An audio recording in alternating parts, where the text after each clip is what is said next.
Hello and welcome to Whose Line Is It Anyway? This week featuring a special Licorice All Sorts edition, starring first of all Ryan Stiles from Los Angeles' Second City Theatre Company, who is very, very tall. From the Comedy Store Players, Sandy Toksvig, who is not very, very tall. Tony Slattery, who for some reason is always very, very naughty. And finally, John Sessions, who is very, very, very, very difficult to describe. Ladies and gentlemen, the contestants.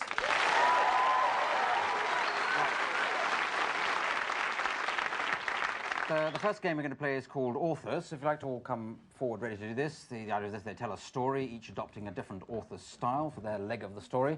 Ryan, which author have you gone for? I'm going for a kind of an author of a Cosmopolitan magazine type thing. Cosmopolitan magazine, yes. I suppose it must have an author. Sandy? I'm going to do Ed McBain, the American detective writer. Detective writer, yes, Ed McBain, jolly good. Tony? I'm going to go for a Sunday colour supplement gadget catalogue. Right, that's right, yes. Yes, I never miss reading them. Never do read them, but I never miss it. John? Virginia Woolf. Virginia Woolf, all right. Raising the tone immediately. So can we have a title, please, for a story to be told by those four authors? A shopping trip. A shopping trip. OK, with a bit more plot in it, could we, could somebody else add in a bit of plot? A shopping trip to buy something interesting? Moby Dick. Moby Dick, all right. A shop... Moby Dick, yes. My grandfather caught Moby Dick, but I can cure that now. Now, so it's a shopping trip to buy Moby Dick. Where you go, Ryan? Diane was going out the evening for dinner, and she had decided on a black, low-cut, strapless silk model. But she didn't have the right peg to go with it. She decided to hop in a cab and head down to her local store, where she found a wide assortment of pegs. Black, white, silk, burlap, any sort of peg you want, she found. Who should walk up but the salesman, Roy. Roy was a strapping young man with a matching tie and silk combination floral pattern, which made him look like the hunky man that he was. But he wasn't just any ordinary man. No, he was, in fact, Detective Hackenbush on secret mission. Yes, a private dick. There he was, moping around the store. She looked at him, she thought, boy, that's one Moby Dick. I think I like him.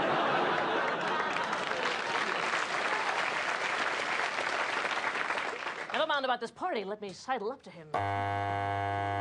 So, whatever your reasons for sidling up, be they business or pleasure, you can be sure of having a fab time with something which is practical and comfortable as well. Because the Moby Dick harpoon cum tease made with optional snooze button comes in 3 colours: buff, slate and midnight blue, and...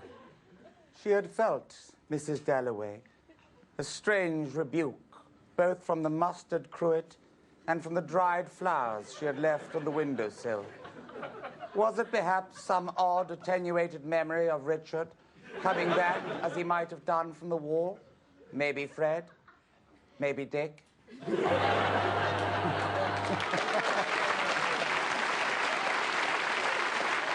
Mrs. Galloway was given a survey to list the 3 things she most looked for in a man.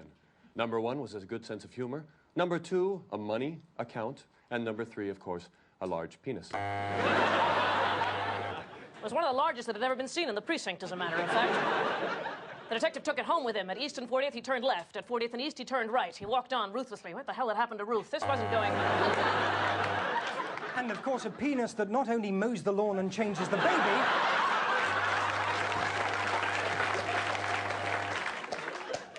She had felt... She had felt, Mrs. Ramsay, on the way to the lighthouse, that there was perhaps in Mr. Ramsay a notion, a hint, a mere fractured crystalline moment of thought that could indeed be more than simply a fish or a gannet. Was it as old Peter the gardener had said, so rough-hewn and simple as he was, chiseled with a body of old memory? Was it the fact that he was indeed a whale? She hoped so. Thank you very much. Excellent author start.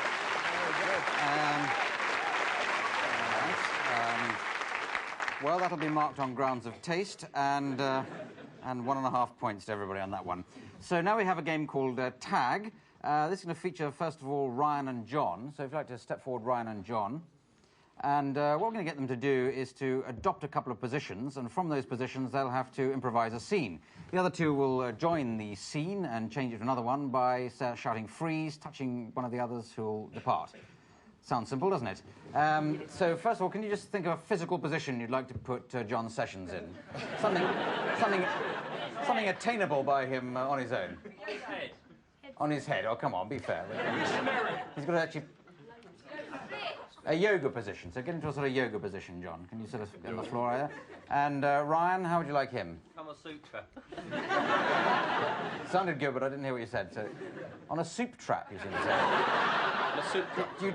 You trap soup, do you? On all fours. On all fours, all right, that's fine. So on all fours, so off to a good physical start. So from that position, they have to think of a situation to improvise in, and away you go. Oh, I'm sorry, John. I ruined the whole party. No, it's fine. It's terrific what you did. Whoa. What came out of you there? It wasn't your lunch. It wasn't your dinner. What came out of you was your pain. I know. It's just I've been so lonely with... Please, God, when I wake up, could there be a very tall, nice man there? Oh, hello. Hello. I was sent by a genie. Were you? That's a bit of luck. Would you like to come and see some of my nice toys? No, actually, I'm supposed to have sex with you, from what I've heard. So I might as well get right to it. Oh, right. Okay, I'll lower the sides of the cot.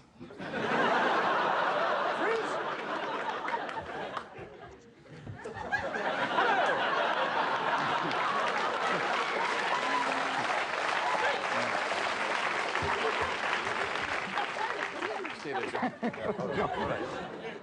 I was saving you from yourself, my son. Now, what is all this backing into confession? Now, look, why can't you come in forwards like everybody else? Freeze. Mother.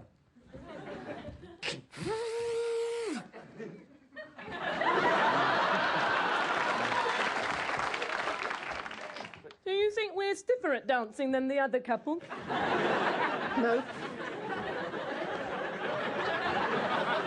Well, you're certainly not stiffer than any of the fellas, that's for sure. I mean that in an artistic sense. Not what you said last night with the... Okay, now I'm going to let go. We both free fall for about 5,000 feet. Okay. And then we both accord. Ready? I can't do it! I can't do it! No, I can't. Good, I can't. Good. When you got to free fall and let go, man. Let go. You got to do it and go. Okay, let's end there. Thank you very much. Looking at that interesting round of tags. Yeah. And with 22 points there, we now play a game called Expert. This is going to feature Tony interviewing Ryan as an expert. So I'd like to come forward and get your stools. Has to be done on stools, this game, obviously. Now, Ryan is going to be an expert on something. Can you think of a nice, obscure sort of subject that he might be expert on? Metamorphosis of the frog. Yes, all right. So I think frogs generally, I think, would do it. So you're an expert on that, and Tony's going to interview you. Where you go. Hello, well, tonight we're lucky enough to have with us Dr. Patricia White.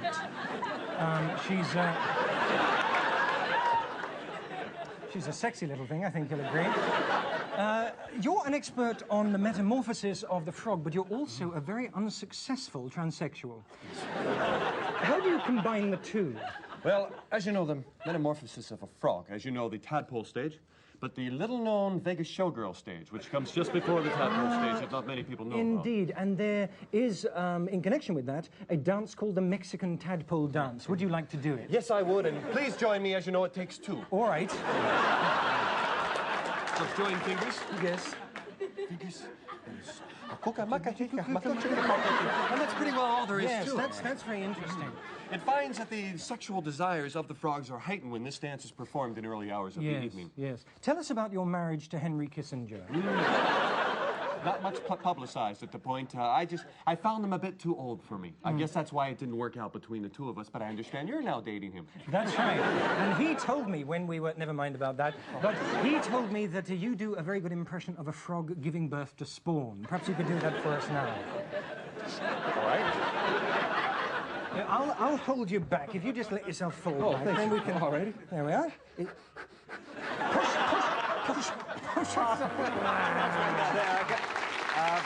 Yes, I think we lose them there. You're right. Thank you, Tony.